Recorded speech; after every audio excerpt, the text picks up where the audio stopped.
வணக்கம். என் பெயர் ரேவதி. பாண்டித்துரை தேவரின் தமிழ் பணி மற்றும் கலாச்சார பங்களிப்பு என்ற தலைப்பில் ஆய்வுக் கட்டுரையை தயாரித்துள்ளேன். இது எனக்கு முதல் அனுபவம்.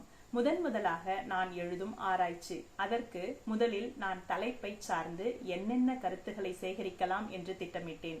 பின்பு தலைப்பை ஆராய்ந்து தகவல் சேகரிக்கும் பொழுது நம்பகமான மற்றும் துல்லியமான தகவல்களை பெறுவது எனது முதன்மை நோக்கமாக இருந்தது. இதற்காக புத்தகங்கள், கல்வி ஆய்வுகள், இணையதளம் போன்ற மூலங்களிலிருந்து தரவுகளை பெற்றேன். மேலும் சில காணொளி காட்சிகள் மூலம் அவற்றை பற்றிய தகவல்களை திரட்டினேன். நான் நம்பிய இணையதளங்கள், புத்தகங்கள் மற்றும் விஞ்ஞான ஆய்வுகள் என அனைத்தையும் திரட்டி பல தகவல்களை பரிசீலனை செய்து உறுதி செய்தேன். இதற்காக அதிகப்படியான நேரம் எடுத்துக்கொண்டேன்.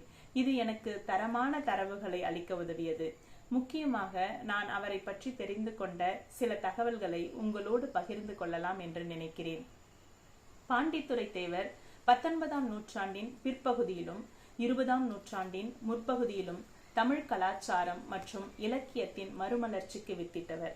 ராமநாதபுரம் அரச குடும்பத்தில் பிறந்த அவர் தமிழ் அறிஞர்கள் மற்றும் இலக்கியத்தின் மேம்பாட்டிற்கு தன்னையே அர்ப்பணித்துள்ளார். அவரது பங்களிப்புகள் தமிழின் முக்கிய நெறிகளை பாதுகாக்கும் முயற்சிகளில் இருந்து 4வது தமிழ்ச்சங்கம் அமைப்பது வரை விரிந்து காணப்படுகின்றன. தமிழ் அறிஞர்களுக்கு வழங்கிய அவரது நிதியுதவிகள் மற்றும் தார்மீக ஆதரவு குறிப்பிடத்தக்கது. பாண்டித்துரை தேவரின் தமிழ் வளர்ச்சிக்கான பணி, இந்திய சுதந்திர இயக்கத்தை ஆதரிப்பது போன்ற முக்கியமான செயல்பாடுகளை உள்ளடக்கியது. தமிழ் அறிஞர்கள், புலவர்கள் மற்றும் சுதேசி இயக்கத்தின் முக்கிய தலைவர்களுக்கு அவர் வழங்கிய ஆதரவு அவரை தமிழ் வரலாற்றில் மதிப்பிற்குரிய நபராக ஆக்கியது.